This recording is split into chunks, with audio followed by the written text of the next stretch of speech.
Good YouTube, Quinn Wade coming to y'all with that instant basketball analysis on Analysis Playground on YouTube, exclusively on air on this nice, cool Saturday night. And we're going to talk about the most exciting game so far this evening, which was the first one that came on, the double overtime game between the Phoenix Suns and the Orlando Magic.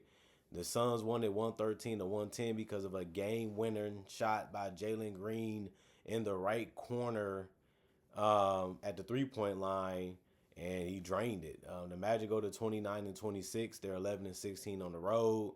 The Suns go to 33 and 24 and 19 and 10 at home. They was at home in this game. Dylan Brooks did get injured in this game. No Devin Booker for the Suns. Also, but the first quarter was won by the Magic 25 to 21. They also won the second quarter 26 to 22. Then the Suns won the third quarter 34 to 22, but they lost the fourth quarter to the Magic 23 to 19. And then the Suns outscored them in both overtimes combined 17 to 14, and that's how they was able to win because the Jalen Green three-pointer. Paulo Banchero, he took a whole lot of shots. He took the most on the team, which was 28 total.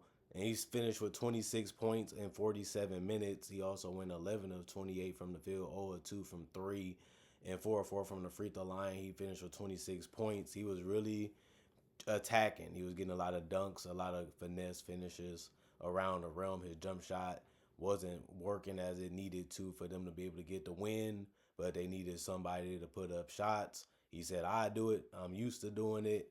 And it didn't really work as well as you needed it to, but he got a lot of them up and he kept staying aggressive, and he just couldn't get a lot of them to fall. He did still finish with a double-double because he had 14 rebounds, came close to a triple-double because he had 8 assists. They needed him to be a playmaker. They needed him to be a scorer. He tried to do that, but it did come with 6 turnovers since he's not great at it just yet.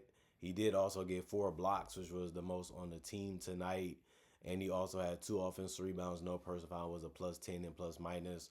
Tristan Da Silva, he also didn't have the greatest shooting night. He went 1 of 6 from 3 and 2 of 10 from the field.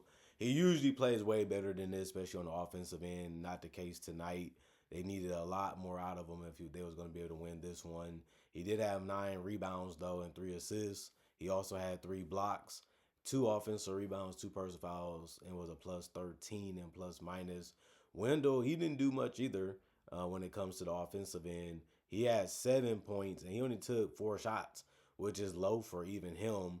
And he went 2 of 4 from the field and 3 of 3 from the free throw line. His only misses was 2 threes, and that's the only amount that he took, and he missed all of them. But he did still get 11 boards. That's the best thing he did tonight, besides also getting the assist, but he did have 2 turnovers. He also fouled out of this game, which sucked, but he also did have 3 offensive boards and was a plus 19 and plus minus, which was the highest on the team. And Desmond Bain seemed like he was stuck on automatic in this game. He played 40 minutes, but he fouled out, and if they sucked when he did because he was their best offensive player tonight. He went 12 of 18 from the field and 5 of 9 from 3 and 5 of 5 from the free throw line. He's just really good at driving, knowing how to finish, knowing how to get that separation, knowing when to drive, knowing when to pull up. He was really confident with his jump shot tonight, and it was dropping 4 rebounds, 3 assists, 2 turnovers, 2 steals, 1 block, 1 offensive rebound, was a -7 and plus minus. And Anthony Black, he also didn't shoot the ball that great. Had some good looks from 3. He's not really known as a shooter, but he did finish 0 of 5 from 3. You would like at least 2 of them to go in, but it didn't happen. He finished 4 of 12 from the field, and he also had 4 rebounds, 4 assists, 2 turnovers, 1 steal in the block, 1 personal foul. It was a plus 8 and plus minus. 4 of 12 isn't that great, but you expect him to do a little bit better. Maurice Wagner plays 12 minutes. He had 7 points. He went 2 of 4 from the field, 1 of 2 from 3, and 2 of 3 from the free throw line to get it. He also did have 2 rebounds, 1 assist that led directly to a basket. No turnovers, 1 offensive rebound, so half of his rebounds in a -11 and plus minus. And then Jonathan Isaac finished around the rim, but he also went 0 of 2 from the free throw line, so he finished with 2 points. He also had 2 rebounds, no turnovers, and a block. No personal fouls, and a -8 and plus minus. Noah played 6 minutes. He didn't score because he missed his only shot, but he still got one rebound, one assist, no turnovers, no personal foul. It was a -10 and plus minus. And Goga Batadze, he was able to finish around the rim with some nice moves to get there. He ended up getting 9 minutes and had 4 points and went 2 of 2 from the field. He also had 3 boards, which ended up being the most off the bench. He also had one turnover, one block, two personal fouls, and was a -9. And plus minus, Javon Carter had his jump shot going, but he didn't do it as efficiently as you probably would like because he went 3 of 11 from three, and a lot of them was spot ups. But he still was able to make some critical ones too. He also went 6 of 14 from the field and 15 points. He was the only person off the bench to score in double figures in points, but he did play 33 minutes, which was the most off the bench, and it wasn't even close compared to everybody else that came off the bench. He also had 2 rebounds, 2 assists. The 2 assists was the most off the bench. He had 3 turnovers. That also was the most off the bench. He also had 2 steals. That was tied with Desmond Main for the most on the team. And he also had 2 blocks, 2 personal fouls, and a -9 and plus minus. And then Jet Howard played 19 minutes. He went 0-4 from the field, 0-2 from three. He had 1 rebound, 1 assist, no turnovers, 1 steal, 2 blocks, and 2 personal fouls, and a -11 and plus minus. Their hands was active. Even Javon Carter's, they was making every single play on the ball that they could. They wasn't really quitting. They really wasn't really giving up no ground in this one, but it still wasn't enough because the Suns ended up winning the game, and they didn't really shoot the ball that great, and neither really did the Magic. But the Suns, they was really struggling to score the basketball. Even from the free throw line, they was all right. But they did enough to win, and it was mainly because of their offensive rebounding. But Royce Hoyce O'Neal played 46 minutes. That was the most on the team tonight. He shot 2 threes and made them, but he ended up finishing 2 of 9 from three and 2 of 10 from the field. So he only finished with 6 points. He also had 7 rebounds, 4 assists, 1 turnover, 2 steals, and 2 blocks. He's quick and long enough to make those type of plays, and he did. And plus, Orlando was doing it to them. So some pride in you. Say I got to get them too. 3 offensive rebounds, 4 personal fouls, and a -6 and plus minus. Dylan Brooks, 7 minutes. I told you he got injured in the start of the video, so he only had 5 points, and he went 2 of 7 from the field, 1 of 3 from the 3 point line. He also had 3 rebounds, no turnovers, 1 offensive rebound, 1 personal foul, and was a -8 and plus minus. Mark Williams didn't even try to score too much, but he played 28 minutes and he had 9 points. He went 4 of 10 from the field. All his shots was around the basket. He couldn't make enough of them though. But he also went 101 from the free throw line and had 9 boards. He also had 1 assist, 1 turnover, 2 offensive rebounds, 3 personal fouls, and was a -8 and plus minus. Kind of Gillespie, he got a lot of wide open looks. Didn't really knock him down efficiently, but he still knocked down a couple of them. He finished with 19 points. That was the most in the starting lineup. He went 6 of 17 from the field, 3 of 10 from three, 4 of 5 from the free throw line. He also had 5 rebounds, 6 assists. The assists really helped the flow of the offense. He also had 1 turnover and a steal, 2 offensive rebounds, 2 personal fouls, and was a +8 and plus minus.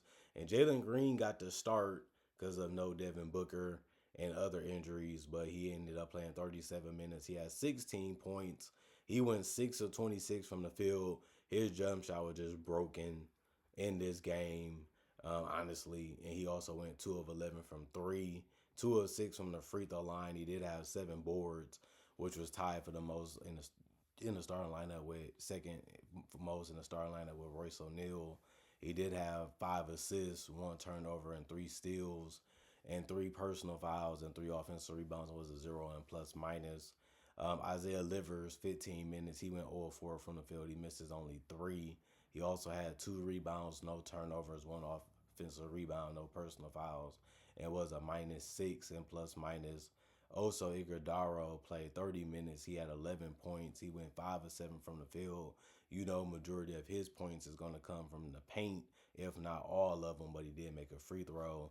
And he did finish with a double-double. He was the only guy on the team to do that because he finished with 12 boards. He also had 1 assist, 2 turnovers, 2 steals, 4 offensive rebounds, 3 personal fouls, and was a +11 and plus minus. Ryan Dunn played 22 minutes. He finished with 3 points. He went 1 of 4 from the field, 1 of 3 from the 3-point line, 0 of 2 from the free throw line. He finished with 7 boards, no turnovers, 1 block, 2 offensive rebounds, no personal fouls, and was a plus 16 and plus minus. He didn't take a lot of shots. He didn't really get a lot of opportunities. He did more on the rebounding end than on the scoring end, and that's just how the game played out for him. Grayson Allen, he took a lot of shots. He wasn't that efficient either. He played 33 minutes. He ended up scoring the most points on the team, though, which was 27. He went 8 of 22 from the field, 4 of 14 from three. The best thing he did offensively was go 7 of 7 from the free throw line. He also had 7 rebounds, 2 assists, 2 turnovers, 1 steal, 1 block, 1 offensive rebound, no personal fouls, a 0 and plus minus.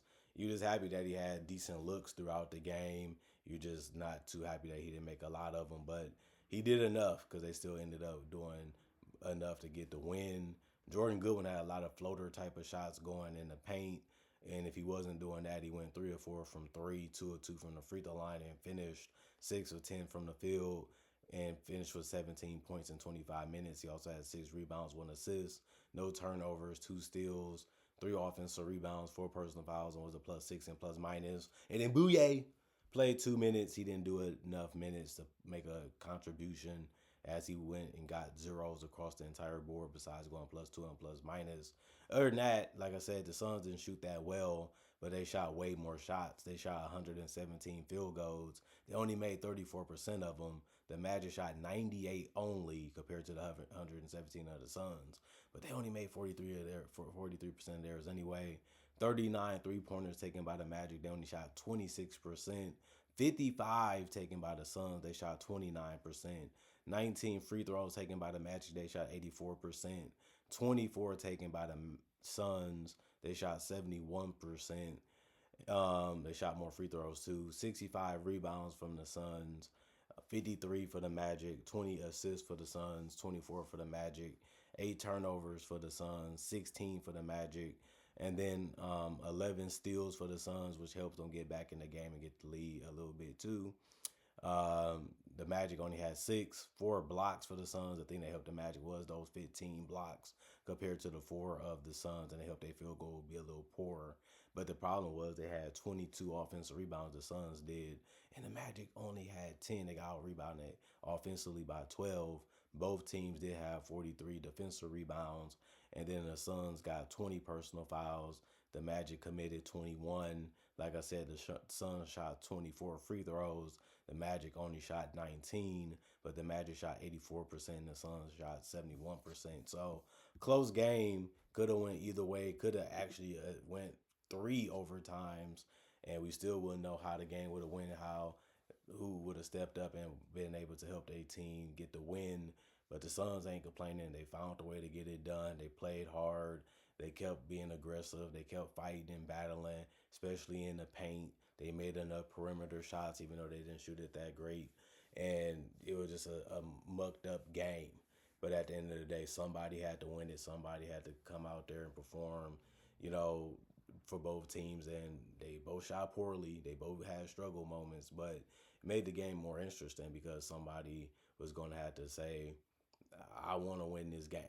One team is going to decide that we don't want to go into another overtime period. We actually want to win the game. And Jalen Green went for it. You can't blame them. They had a lot of opportunities and a lot of chances, and so did Orlando. Eventually, it was going to come down to one shot, and that ended up becoming a shot that will be remembered in this season series and in the next couple months too, because it was just that great of a shot by Jalen Green. But we knew that a team was going to get one opportunity, and it ended up just being the Suns in this one, and they should just be happy and glad that they got the win because that's what they came here to do. And they showed up to work and got it done, and it was at home, so the crowd was going crazy. The crowd was having fun with it, and they were shocked, just like Jalen Green, that it went down because he didn't shoot the ball that great in this one, but he shot it enough to help them win this game. I mean, 6 of 26, that's just brutal efficiency and just brutal missed shots. And it was just crazy that they would even trust him to take another one. But when you look at the starting lineup, not too many people shot the ball that great either. So I guess they went with the guy that had the highest chance when you look at the fact that he is a shot creator and a shot maker. So he made it when it mattered. I guess that's all that mattered, right? Comment, like, subscribe, share, hit that notification bell to get the analysis when it first come out. Y'all stay blessed up. Y'all stay good. Peace. And I'll see y'all later today with more analysis, hopefully.